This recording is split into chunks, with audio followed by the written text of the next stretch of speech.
कहानी महाभारत और भागवत गीता की है। कई लोक कथाओं में भी इस कहानी का जिक्र मिलता है।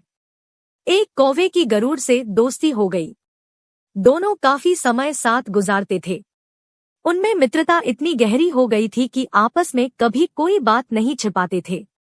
एक दिन दोनों एक नदी के किनारे पेड़ पर बैठे बात कर रहे थे, तभी एक यमदूत उधर से गुजरा। वो कौवे को देखकर मुस्कुराया। गरुड़ और कौवे ने उस यमदूत को अनदेखा किया और अपनी बातों में लग गए। लेकिन अगले दिन फिर वही हुआ। दोनों बातें कर रहे थे, तभी वो ही यमदूत फिर उधर से गुजरा। वो फिर कौवे को देखकर मुस्कुराया। इस बार कौवे को कुछ शंका हुई।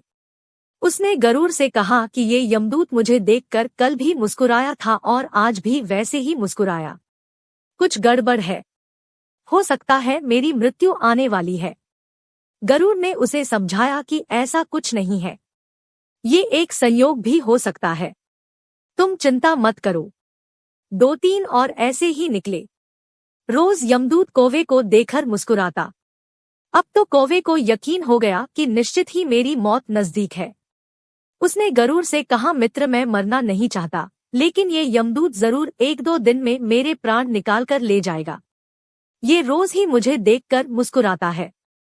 गरुड़ को भी लगा कि हो सकता है कौवे का शक सही हो। उसने कौवे को धैर्य बंधाया। गरुड़ ने कौवे से कहा, तुम चिंता मत करो मित्र, मैं तुम्हें यहाँ से इतनी दूर ले जाऊंगा कि ये यमदूत तुम्हें दिखाई ही ना दे। गरुड़ ने कौवे को अपनी पीठ पर बैठाया और उस जंगल से हजारों किलोमीटर दूर कैलाश पर्वत पर ले गया। दोनों को अब ये डर नहीं रहा कि यहाँ कोई उन्हें परेशान कर सकता है। लेकिन वे जैसे ही कैलाश पर्वत पर पहुंचकर एक गुफा तक पहुंचे, वहां वो यमदूत पहले से ही मौजूद था। उसने कौवे को देखते ही उस पर पाश फेंककर उसके प्राण निकाल लिए। गरुड़ देखता रह गया।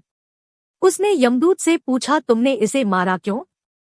यमदूत ने कहा कि इसकी मौत इसी समय लिखी थी, इसलिए इसके प्राण निकाल लिए। गरुड़ ने फिर पूछा, तो फिर तुम इसे देखकर उस जंगल में मुस्कुराते क्यों थे? इसे मारना ही था तो वहीं मार देते। यमदूत ने जवाब दिया, इसकी मौत कैलाश पर्वत पर ही लिखी थी, लेकिन 4-5 दिन पहले इसे उस जंगल में देखकर मुझे ये आश्चर्य हो रहा था कि ये इतने कम समय में वहां पहुंचेगा कैसे, क्योंकि इसके पंख भी छोटे हैं और ये लंबी उड़ान भी नहीं भर सकता, तो हजारों योजन दूर कैलाश तक ये पहुंचेगा कैसा? यही सोचकर मैं रोज मुस्कुराकर गुजर जाया करता था। लेकिन भाग्य देखो, तुम इसके परम मित्र ही इसे यहाँ तक इतने कम समय में ले आए। जीवन और मृत्यु भाग्य की ही बात है। इससे कहीं भी छिपा या बचा नहीं जा सकता। जब तक जिंदगी है तब तक कोई आपको मार नहीं सकता, लेकिन अगर मृत्यु निकट हो तो कोई कोशिश आपको बचा नहीं सकती।